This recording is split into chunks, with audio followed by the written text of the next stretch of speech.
സിറിയയിലെ ദമാസ്കസിൽ വിശുദ്ധ കുർബാനയ്ക്കിടെ ചാവേർ ആക്രമണം നടന്ന ക്രൈസ്തവ ദേവാലയത്തിൽ പുനരുദ്ധാരണ പ്രവർത്തികൾ പുരോഗമിക്കുന്നു. സെയിന്റ് ഏലിയാസ് ദേവാലയത്തിലാണ് ഭീകരാക്രമണത്തിന് ശേഷം ക്രിസ്ത്യൻ യുവാക്കൾ ഒത്തുകൂടി രക്തക്കറകളും അവശിഷ്ടങ്ങളും നീക്കം ചെയ്തത്. പുനരുദ്ധാരണത്തിന് ശേഷം നാളെ പള്ളിയിൽ ദിവ്യകാരുണ്യ ആരാധന നടത്തും. ആക്രമണത്തിൽ 30ഓളം വിശ്വാസികൾ കൊല്ലപ്പെട്ടിരുന്നു. 80ലേറെ പേർക്ക് പരിക്കേറ്റതായി ആരോഗ്യ മന്ത്രാലയം വ്യക്തമാക്കിയിട്ടുണ്ട്. അതിൽ തന്നെ 25ഓളം പേർ ഗുരുതരാവസ്ഥയിൽ തുടരുകയാണ്.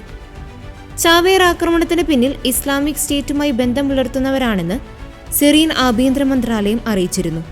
ഭീകരൻ പള്ളിയിൽ കയറി വെടിയുതിർത്ത ശേഷം പൊട്ടിത്തെറിക്കുകയായിരുന്നെന്ന് മന്ത്രാലയം പ്രസ്താവനയിൽ പറഞ്ഞു.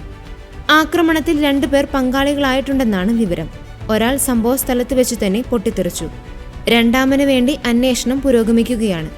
വെല്ലുവിളികൾ നിലനിൽക്കുന്നുണ്ടെങ്കിലും ക്രൈസ്തവ വിശ്വാസം കൈവിടാതെ ധീരതയോടെ മുന്നോട്ടു പോവുകയാണ് ദമാസ്കസിലെ ക്രിസ്ത്യാനികൾ.